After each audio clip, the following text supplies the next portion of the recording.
Alhamdulillah wassalatu wassalamu ala Rasulillah Sayyidina wa maulana Muhammad ibni Abdillah wa ala alihi wa sahbihi wa man tabi'ahu wa mawalah.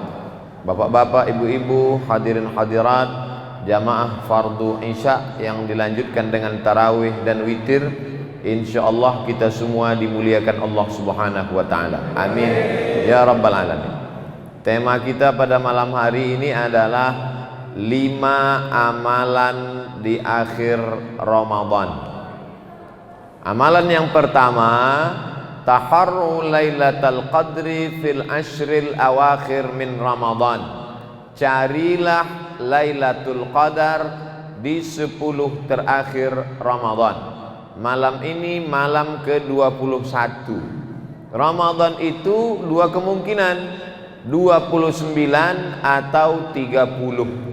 Kalau kebetulan tanggal 29 sore nampak anak bulan hilal Syawal, berarti 29 malam. Berarti 9 malam lagi tinggal dengan malam ini. Kalau kebetulan tanggal 29 itu tidak nampak anak bulan, fa in ghubbiya alaikum, kalau tertutup awan, fa akmilu, fa atimmu, sempurnakanlah Sya'ban, sempurnakanlah Ramadan, salasina yauman, 30 hari 30 malam. Jadi hanya tinggal dua kemungkinan, 9 malam lagi dengan malam ini atau 10 malam. Jadi amal yang pertama di 10 terakhir ini adalah amal mencari. Tentu orang mencari itu dia selektif. Orang mencari itu serius, karena dia mencari namanya, bukan menunggu. Beda antara orang menunggu rezeki dengan mencari rezeki. Beda antara orang menunggu orang dengan mencari orang. Maka betul-betul dicari Lailatul Qadar ini. Bagaimana cara mencarinya? Maka dihidupkan malam-malam Lailatul Qadar. Nabi Muhammad SAW kalau sudah sampai 10 terakhir Ramadan, aiqaza ahlahu, dibangunkannya keluarganya, istrinya, anaknya untuk bangun malam. Wasyadda mi'zarahu, diikatnya kainnya. Makna mengikat kain kuat itu artinya khusyuk, lebih fokus kepada ibadah dibandingkan 20 malam yang sudah berlalu. Jadi memang 10 terakhir ini memang betul-betul yang selama ini tidurnya banyak, maka 10 terakhir malam ini dikurangi karena lebih banyak beribadah. Ibadah-ibadah malam itu nanti akan kita kaji pada poin yang kedua. Lalu yang dimaksud dengan malam itu mana? Malam itu biasanya dari mulai tenggelamnya matahari, terbitnya syafaq ahmar, tanda merah di ufuk barat, azan maghrib. Tapi yang dimaksud dengan malam Lailatul Qadar itu adalah dari mulai penghitungannya setelah isya. Jadi kalau kita hitung isya di Sumatera ini jam 8, 9, 10, 11, 12, 1, 2, 3, 4, 5. Jadi kalau diumpamakan jam 5 azan selama 9 jam, maka 9 jam itulah yang diisi dengan qiyamul lail. Maka dicarilah 9 jam. Maka kata Allah Ta'ala dalam Al-Quran, salamun hiya hatta matla'il fajr. Jadi garis finishnya salamun hiya, selamat dia malam itu, hatta matla'il fajr, sampai waktu terbit fajar. Yang dimaksud terbit fajar adalah azan subuh. Jadi kalau ada orang mengatakan Nabi Muhammad SAW membagi malamnya menjadi 3, perbanyaklah beribadah di 1/3 malam, maka tinggal bagi saja 9 bagi 3, 9, 10, 11, 12, 1, 2, 3, 4, 5. Jadi yang dimaksud dengan 1/3 itu adalah 9, 10, 11. Yang dimaksud dengan 1/3 malam itu adalah 12, 1, 2. Jadi kenapa Nabi itu mudah bangun malam? Karena dia tidurnya di awal waktu. Kalau beribadahnya habis isya, tidak pakai tidur, namanya qiyamul lail, tegak di waktu malam. Tapi kalau habis isya tidur, melawan tidur, melawan ngantuk, itu bahasa Arabnya tahajjada ya tahajjadu, tahajjudan, tahajjud. Wa minal laili, dan dari sebagian malam fatahajjad, lawanlah tidurmu, lawanlah kantukmu. Di kota Makkah dua-dua dilaksanakan. Habis sholat isya tarawih. Tarawih itu qiyamul lail. Kenapa disebut tarawih? Karena setelah 4 rakaat duduk beristirahat lama, panjang. Di tempat kita habis 2 rakaat duduk sebentar. Tapi setelah 4 rakaat ada baca doa Al-Khalifatul Awal Abu Bakrin Siddiq radhiyallahu anhu. Duduk sejenak bertasbih, berselawat, berzikir, mengingat Allah. Lalu kemudian setelah itu barulah dia tegak lagi. Maka ini semua ibadah-ibadah yang bernilai man qama, siapa yang menegakkan malam. Orang lain malamnya berbaring, menempelkan tulang belakangnya, tengkuknya ke atas bantal. Tapi dia man qama, tegak. Ramadan, imanan, karena iman kepada Allah, wahtisaban, karena mengharapkan balasan dari Allah, ghufira lahu ma taqaddama min dzambih, maka diampunkan Allah dosa-dosanya yang lalu. Kalau dia bangun setelah tidur, namanya tahajud. Kalau dia tidak tidur, namanya qiyamul lail. Maka kita disuruh untuk qiyamul lail. Malam-malam ini dihidupkan, bahkan tidak tidur sama sekali. Bahkan orang-orang soleh itu memang dari mulai isya sampailah subuh. Dan di Indonesia ada beberapa masjid yang melaksanakan qiyamul lail dari isya sampai subuh. Ada yang setengah Al-Quran 15 juz, bahkan ada yang 1 juz selama 8 jam. Potong, makan, sahur, zikir, baca Quran, dan istirahat sejenak.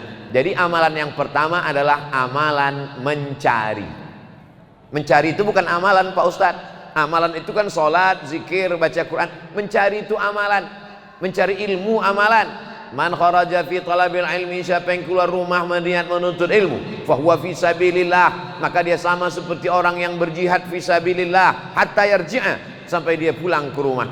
Maka mencari maklumat, mencari ulama, mencari habaib, mencari pengetahuan, mencari tempat ibadah, mencari waktu-waktu yang baik, mencari ini adalah juga ibadah. Ini poin yang pertama. Yang kedua, apa ibadah-ibadah waktu qiyamul lail itu?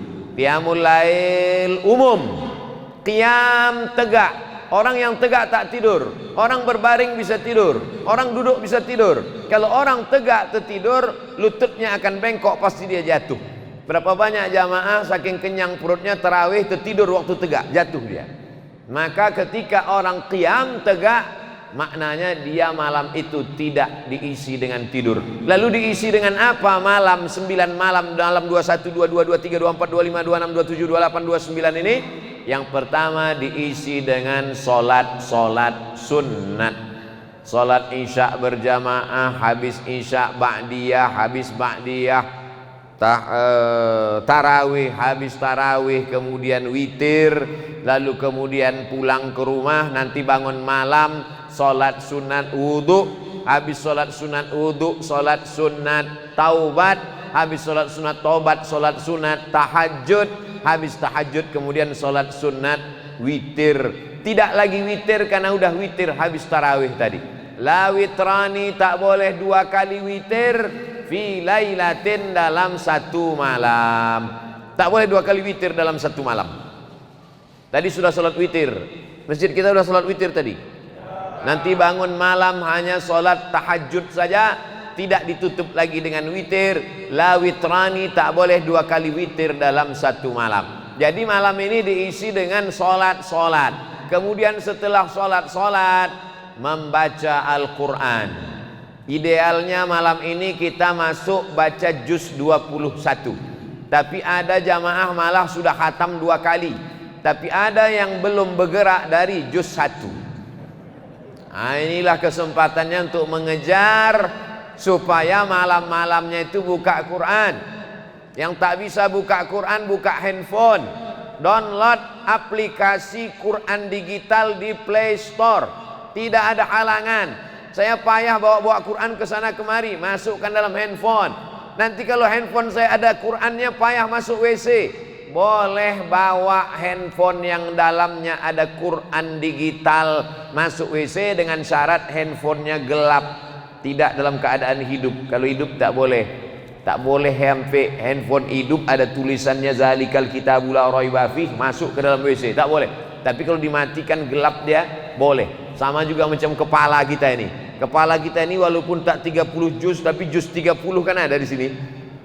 Kalau kita masuk ke toilet kan kita bawa kepala kita ini. Boleh. Tak perlu kepala ini kita tinggalkan di pintu lalu masuk kita ke dalam. Itu dalil untuk mengatakan Quran yang ada di dalam handphone boleh dibawa karena dia tidak dalam keadaan hidup. Maka bacalah Al-Quran terus hatamkan. Target mesti khatam. Masih ada 9 malam untuk diisi dengan Al-Quran. Duduk satu juz, 1 jam 1 juz, 2 jam 2 juz, 3 jam 3 juz. Berarti kalau 3 juz malam ini, 10 malam lagi insya Allah. Yang belum memulai baca Quran, start malam ini, insya Allah sebelum malam takbiran sudah khatam insya Allah. Amin. Yang tak bilang amin, diaminkan Allah SWT, diaminkan para malaikat, dikabulkan Allah Ta'ala doa-doanya. Lalu kemudian amalnya sholat sunat. Setelah sholat sunat baca Quran. Wabil ashari hum yastaghfirun, memperbanyak istighfar. Astaghfirullahalazim, lebih panjang. Astaghfirullahalazim alladzi la ilaha illa huwal hayyul qayyum wa atubu ilaih. Lebih panjang. Allahumma anta rabbi la ilaha illa anta khalaqtani wa ana 'abduka wa ana 'ala 'ahdika wa wa'dika ma stata'tu a'udzubika min syarri ma sana'tu abu'u laka bi ni'matika 'alayya wa abu'u bi dhanbi faghfir li fa innahu la yaghfiru dzunuba illa anta. Man lazimal istighfar, siapa yang memperbanyak istighfar, ja'alallahu lahu min kulli dhiqin makhraja, setiap kesempitan hidupnya diberikan Allah kelapangan. Wa min kulli hammin faraja, setiap kesempitannya diberikan Allah jalan. Wa razaqahu min haitsu la yahtasib, diberi Allah rezeki dari jalan yang tak disangka-sangka.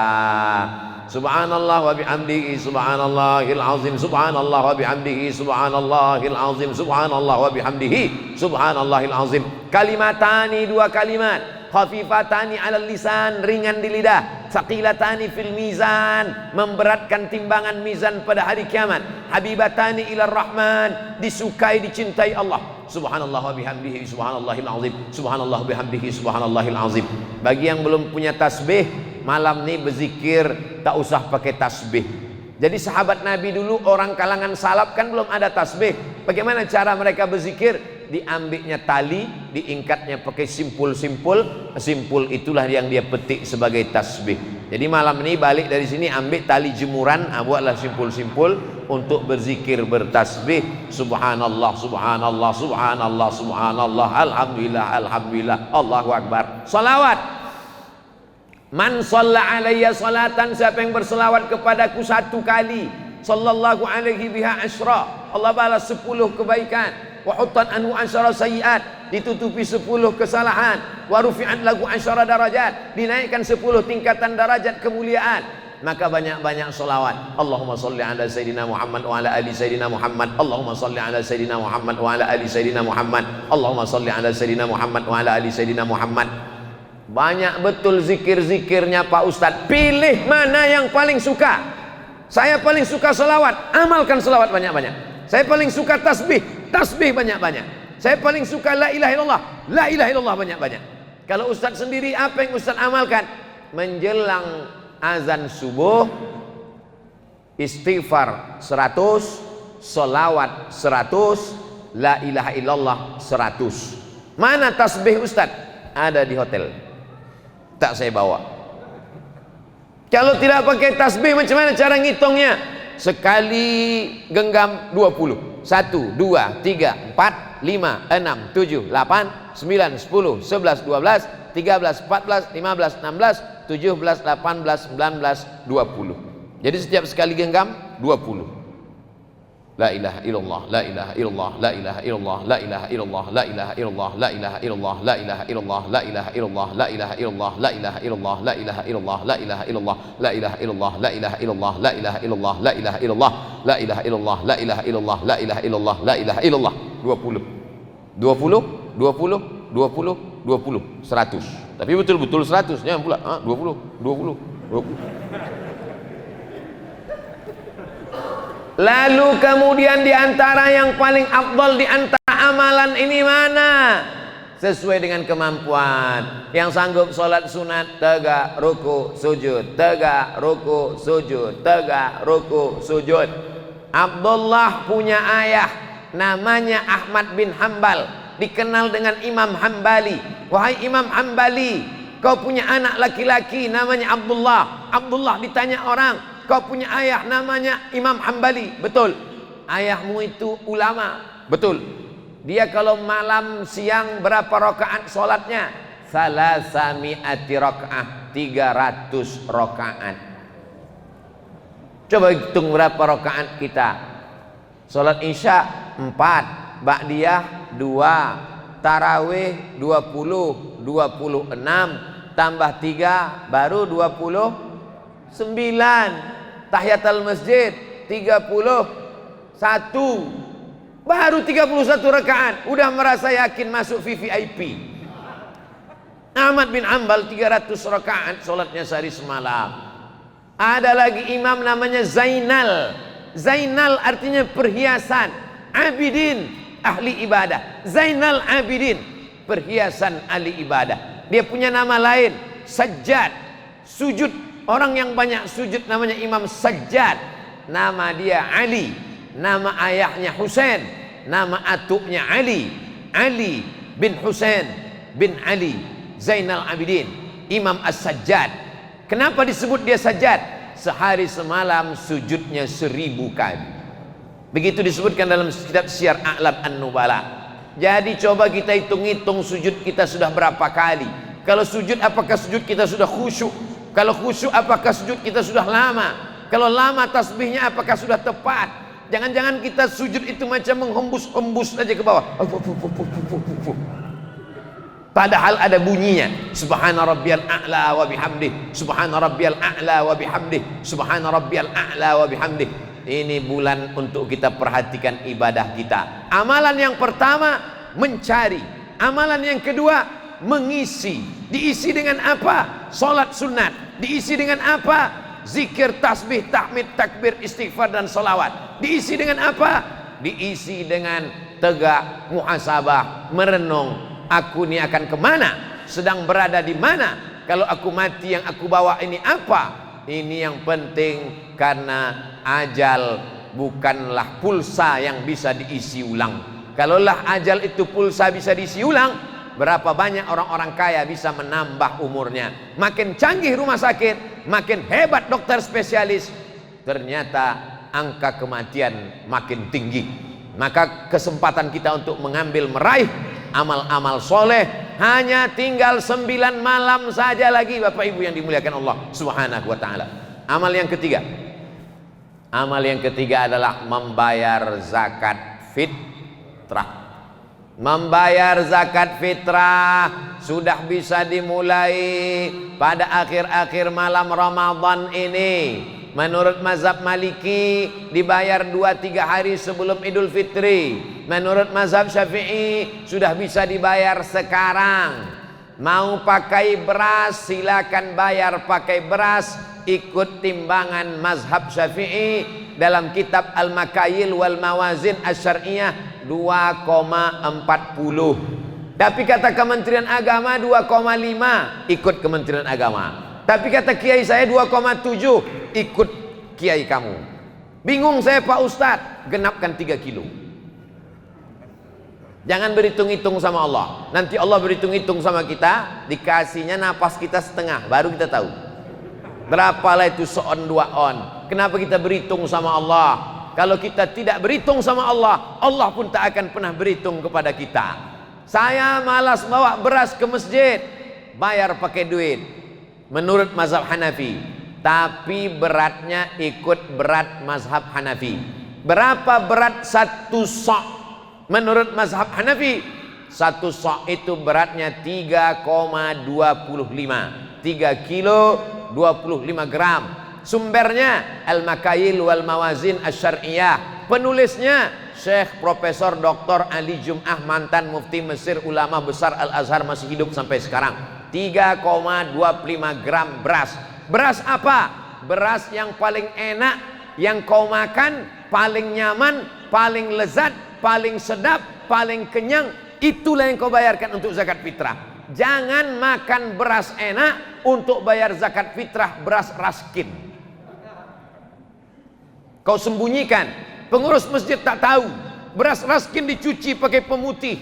Banyak orang mati disebabkan pemutih. Diperiksa ususnya putih gara-gara pemutih pakaian dicucikan ke beras. Pembohong, penipu tukang beras. Kalau ada tukang beras yang sakit hati, berarti dia penipu. Kalau dia jujur, tak akan tersinggung dia dengar ceramah saya. Maka ini semua adalah tanggung jawab kita di hadapan Allah Subhanahu wa taala. Faradha Rasulullah sallallahu alaihi wasallam shadaqatal fitri. Nabi mewajibkan zakat fitrah sa'an min tamrin. Satu sa' itu berapa Pak Ustadz? 4 mud. 1 mud itu berapa Pak Ustadz? Macam-macam menurut mazhab Syafi'i, Hanafi, Hambali, Maliki. Sudah saya sampaikan. Ikut mazhab Syafi'i 2,4. Ikut mazhab Hanafi 3,25. Yang jadi masalah, dia bayar pakai duit, tapi timbangannya timbangan mazhab Syafi'i. Ini talfiknya kacau balau. Kalau mau bayar pakai beras, pakai timbangan mazhab Syafi'i. Tapi kalau mau bayar pakai duit, pakai timbangan mazhab Hanafi. Ustadz sendiri bayar zakat fitrah pakai apa? Saya dari sejak pulang dari Maroko 2008 Ramadan sampai 2021 ini, alhamdulillah insyaallah membayar zakat fitrah pakai beras. Tapi saya tak menyalahkan yang bayar pakai duit. Untuk zaman sekarang mana yang afdal Pak Ustadz? Pakai beras apa pakai duit? Zaman dulu pakai gandum. Gandum bisa dibarter dengan kain.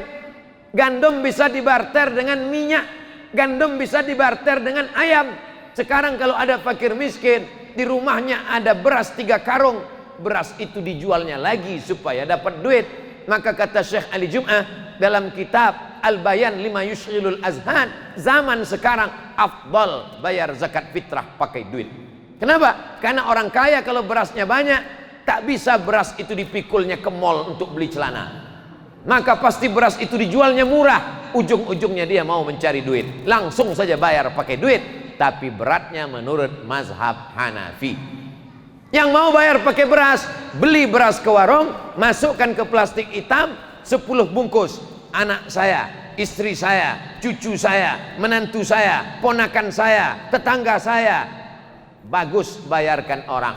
Jangan bawa duit dari rumah, tidak mau membungkus beras, tidak mau beli beras, tidak mau bawa beras dari rumah, bawa duit sampai ke masjid baru beli beras. Berasnya cuma setumpuk sebungkus. Aku beli beras ini dengan harga 25.000 tunai. Aku bayarkan untuk aku tunai. Aku beli lagi tunai. Untuk biniku tunai. Ku beli lagi tunai. Untuk anakku tunai. Untuk anakku tunai. Cucuku tunai. Menantuku tunai. Lama-lama koyak. Habis. Kalau beras sudah kau bayarkan zakat fitrah, maka pemilik beras ini berarti 8 asnaf. Innamas sadaqatu lil fuqara wal masakin wal amilina 'alaiha wal mu'allafati qulubuhum wa fir riqab wal gharimin wa fi sabilillah wa ibnis sabil. Berarti pemilik beras ini 8 asnaf. Mana bisa kau beli beras ini dari amil? Amil bukan pemilik beras. Berarti jual belinya batal. Kalau jual belinya batal, berarti zakat fitrahnya batal. Lalu bagaimana dengan zakat fitrah kami tahun-tahun lalu? Apa boleh buat? Banyak-banyak istighfar lah. Tahun ini jangan dibuat lagi. Kalau mau bayar pakai zakat fitrah, pergi ke warung, beli beras, masukkan ke plastik. Berapa di rumah? Suami, istri, anak, cucu, menantu, 5 bungkus, bayarkan. Tidak mau bayar pakai beras, bawa duit, bayar pakai duit. Ini tentang masalah zakat fitrah. Membayar zakat fitrah ini waktunya dua. Ada namanya waktul jawaz, ada namanya waktul wujub. Waktul jawaz boleh membayar zakat fitrah sekarang. Pembayaran zakat fitrah sudah dibuka, boleh sekarang. Tapi ada namanya waktul wujub, waktu wajib. Kapan wajib membayar zakat fitrah? Petang malam Idul Fitri, tenggelam matahari Ramadan petang, terbit hilal Syawal, azan maghrib, itulah waktu wajib membayar zakat fitrah. Sampai kapan? Sampai khotib naik mimbar.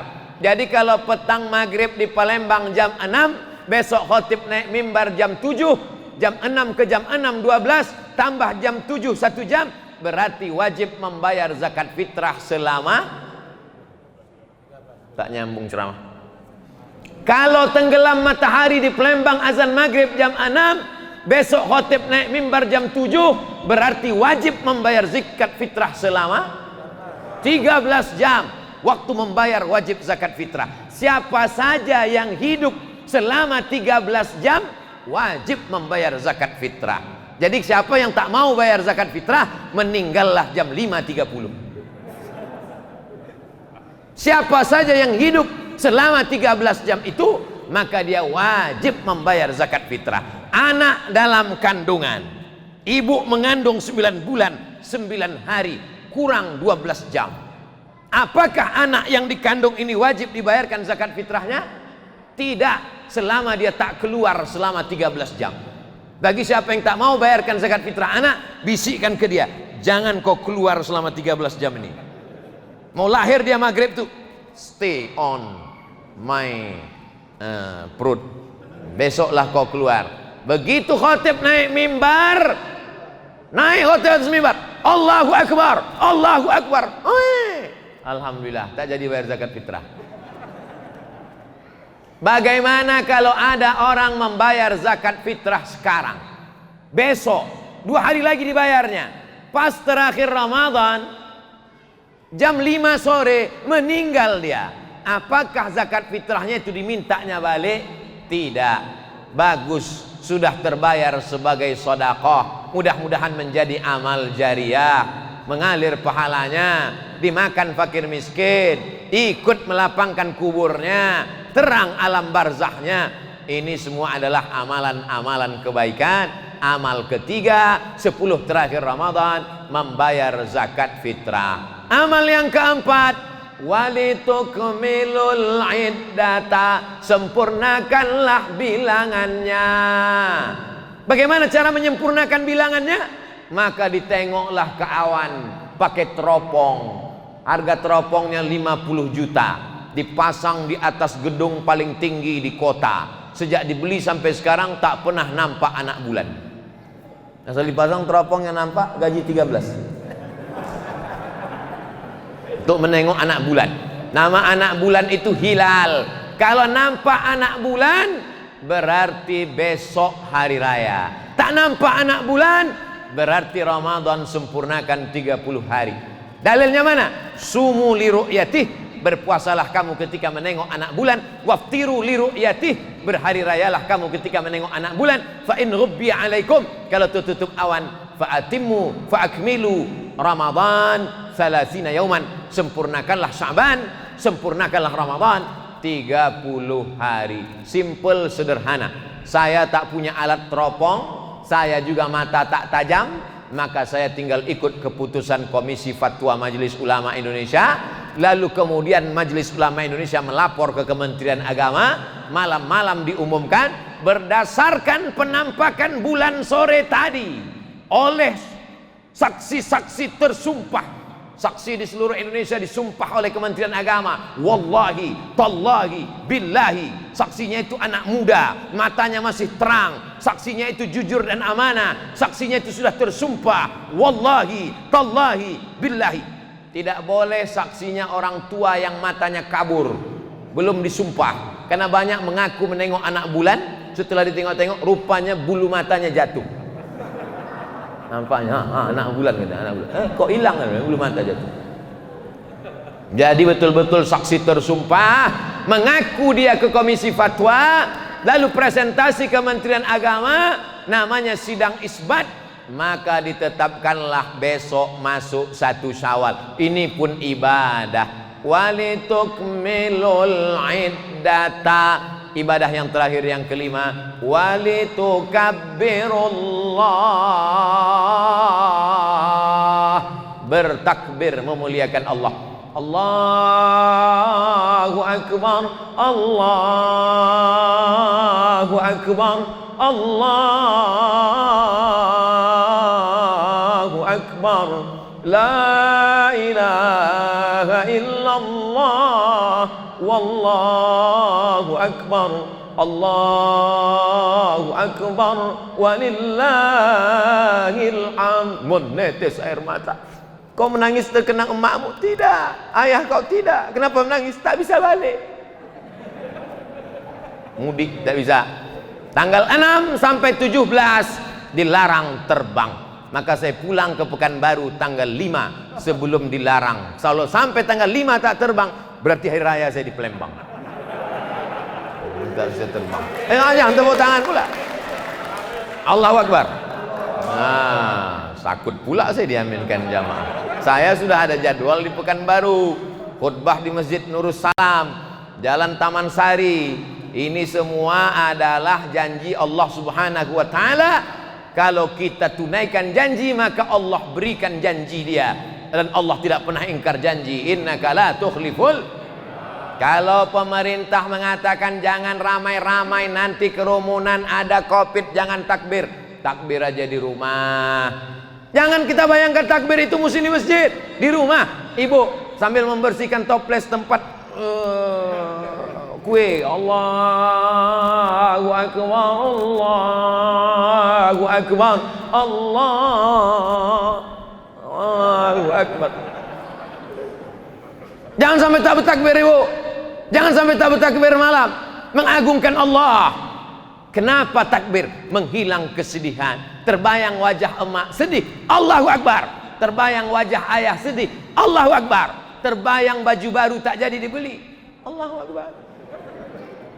Bertakbirlah malam Idul Fitri. Itulah 5 amalan-amalan yang kita laksanakan selama 9 atau 10 malam. Kalau 10 hari lagi, berarti hari raya tanggal 13. Kalau 9 hari lagi, berarti hari raya tanggal 12. Biarkan bulan bicara. Menunggu anak bulan. Kalau bulannya sabit, namanya hilal. Kalau bulannya bulat, namanya badar. Tala'al alaina. Badar bulan purnama. Tapi kalau bulan sabit namanya hilal. Yang terbit di akhir Ramadan itu nanti badar apa hilal? Hilal. Maka suami ibu yang namanya hilal, simpan-simpanlah di rumah. Soalnya dia dicari-cari orang 10 hari lagi. Hilal, Badar sudah jadi nama orang Indonesia. Pak Hilaluddin sama Badarudin.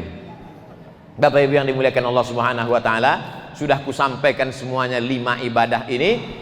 Kalau sampai umur kita, insya Allah dapat pahala amal soleh.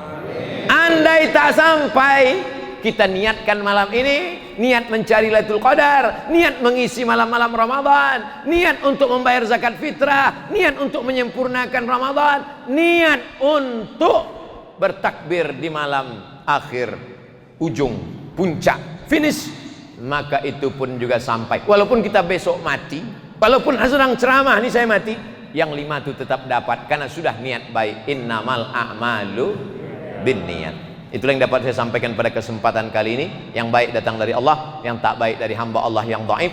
40 menit kita bersama dari jam 8 sampai jam 8.45. Mudah-mudahan menjadi amal soleh, dapat menjadi bekal menghadap Allah. Ala hazihin niyah, al-Fatihah.